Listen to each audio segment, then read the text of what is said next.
Minecraft world. At first, everything feels overwhelming. Endless trees, open land, unknown dangers. Your brain immediately switches into survival psychology mode, seeking safety, control, and stability. And that's exactly why your first goal isn't diamonds, it's shelter. You look around and take a deep breath. Step 1. You tell yourself, gain control. You walk up to a tree and punch it. It sounds simple, but psychologically, this is your first act of dominance over the environment. You gather wood, not just blocks, but confidence. With enough logs, you open your inventory and craft wooden planks, then a crafting table. Now you've unlocked creation. Control increases, fear decreases. Good, you think. Now I can build. Next comes step 2, tool empowerment. Using the crafting table, you make basic tools, a wooden pickaxe, axe, maybe a sword. These tools represent efficiency. Your brain loves efficiency because it reduces effort and increases survival chances. You mine some stone and upgrade your tools. Already, you feel stronger, faster, safer. But then the sky slowly shifts. The light dims. Your instincts kick in again. Fear of the unknown. Night is coming. Step 3. Seek immediate safety. You don't overthink it. You pick a simple location. Flat land, near trees, maybe close to water. No perfection, just practicality. Because in survival psychology, done is better than perfect. You quickly gather more wood and begin placing blocks. Step 4. Build a basic structure. A small 5x5 or 6x6 box. Nothing fancy. For walls, at least 3 blocks high. You leave space for a door. You add a roof. This box isn't just a house, it's your brain's safe zone. Inside these walls, anxiety drops. Outside, danger still exists, but now it's controlled. You place a door. Now you have a boundary. Step 5. Create visibility and comfort. Inside, it's dark. Darkness triggers uncertainty. So you craft torches using coal or charcoal. As the room lights up, your brain shifts from fear to calm. Light equals safety. You place a bed if you have wool. Sleeping skips the night, removing danger entirely. That's peak psychological relief. Now step 6. Organize your space. You place a chest. Suddenly, chaos becomes order. Items are stored. Your mind feels clearer. You add a furnace. Now you can cook food, smelt materials, and sustain yourself. This is long-term thinking kicking in.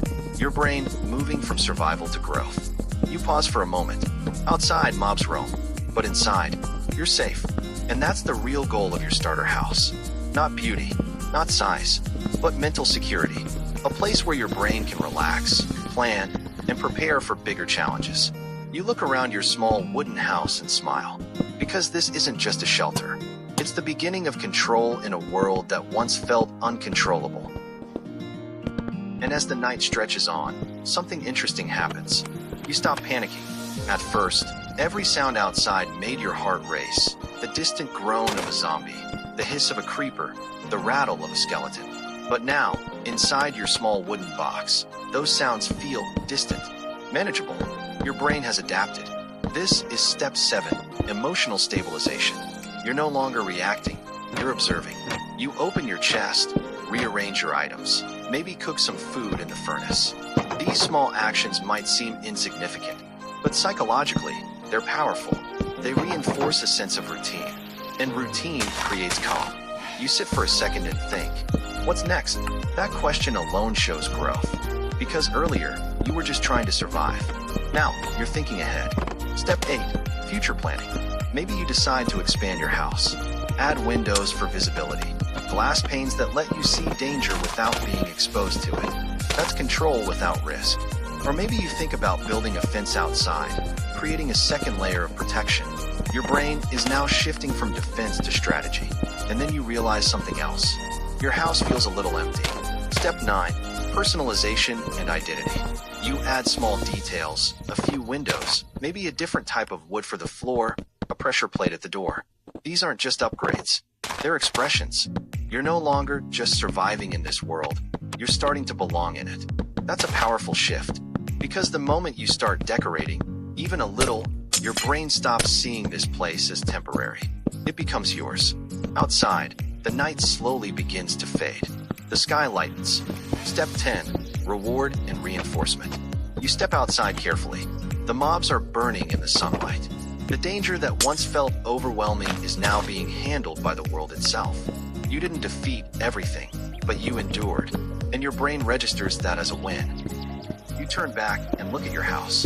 It's small, simple, maybe even a little messy, but it represents something much bigger.